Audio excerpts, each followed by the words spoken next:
тоқтаңыз. Егер сіз осыны білмесеңіз, сіз кез келген ер адамды жоғалтасыз. Жақындарым, қазір айтатын нәрсе сізге ауыр тиюі мүмкін. Бірақ дәл осы шындықты түсінген әйелдер ғана ер адамды ұстап қала алады. Көп адам осыны түсінбей жүр. Сосын неге ол өзгерді, неге алыстап кетті деп қиналады.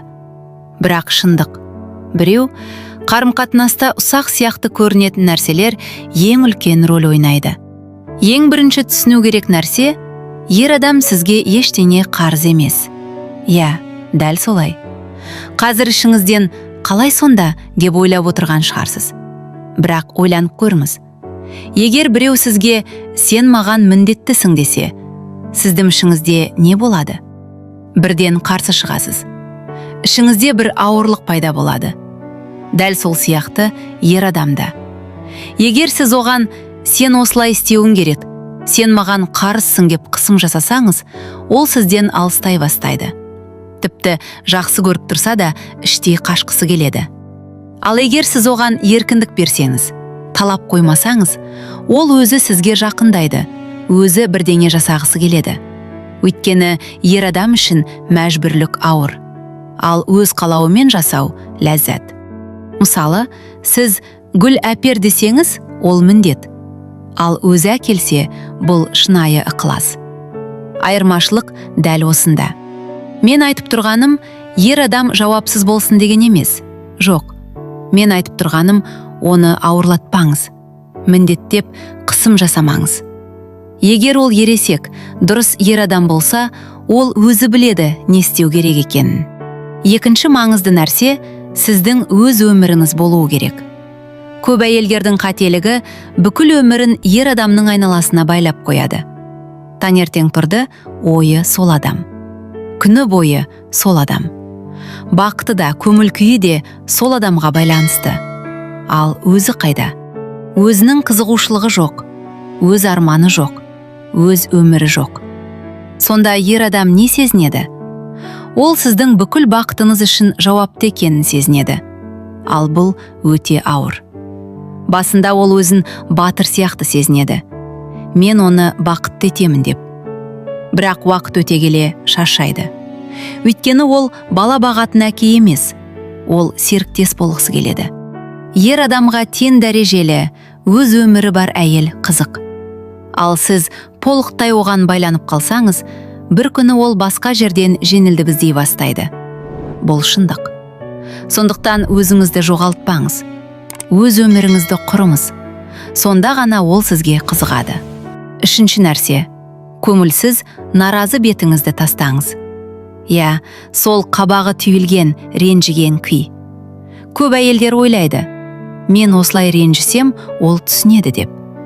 Бір рет, екі рет жұмыс істеуі мүмкін, бірақ кейін ер адам шаршайды.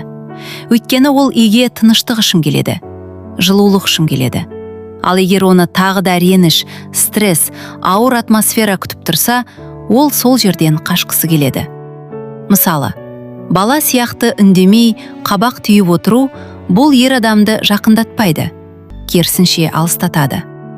Сіз әрдайым күліп жүруіңіз керек деген сөз емес, бірақ сіздің жаныңызда оған жеңіл болуы керек. Өмір онсыз да қиын. Қарым-қатынас оны жеңілдетуі керек. Және тағы бір өте маңызды нәрсе, сіз мереке болуыңыз керек. Бірақ мереке деген күнде күлкі емес, от шашу емес.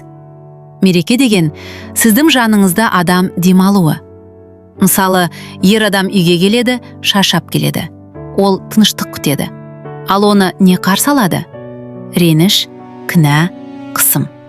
Айтыңызшы, ондай үйге кімнің барғысы келеді? Сондықтан сіз әрдайым оны кінәлай бермеуіңіз керек. Оның үйі демалатын жер болу керек. Келесі маңызды нәрсе. Әйелдер көбінесе өз проблемаларын айтып, ішіндегіні шығарғысы келеді. Бұл дұрыс. Бірақ ер адам басқаша ойлайды. Ол тыңдаса болды, бірден шешім ұсынады. Сіз айтасыз, менде проблема бар. Ол айтады, онда былай жаса. Сізге не керек? Түсіну. Ал ол не береді? Шешім. Сосын сіз оның шешімін қабылдамайсыз. Бір-екі реттен кейін ол мүлдем тыңдамай қояды. Сондықтан келесі жолы алдын ала айтыңыз. Мен қазір жай ғана сөйлескім келеді. Маған кеңес емес, тек тыңдауым керек деп.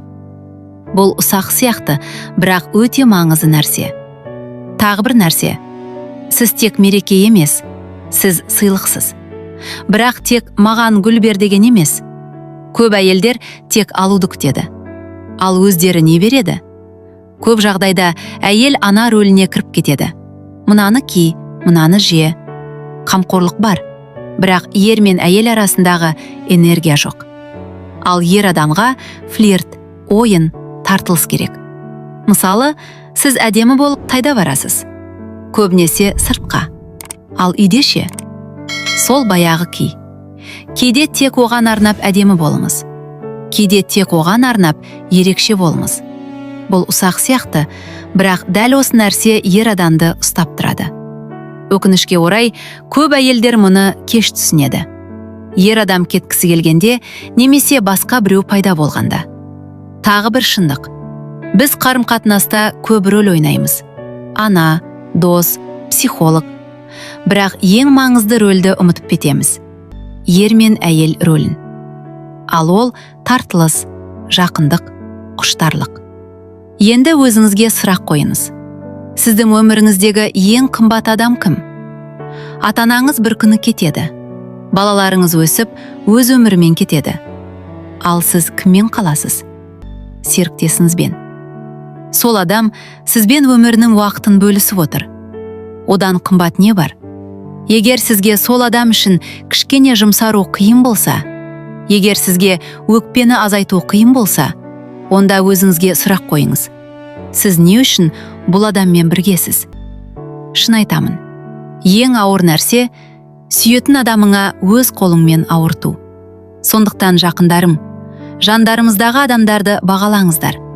Олар сізбен өмірін бөлісіп отыр. Ертең кеш болуы мүмкін. Сосын бар кезде бағаламадым деп қаласыз. Егер осы сөздер жүрегіңізге тиді, егер ішіңізде бір нәрсе дұрыс деді, онда дәл қазір тіркеліп қойыңыз.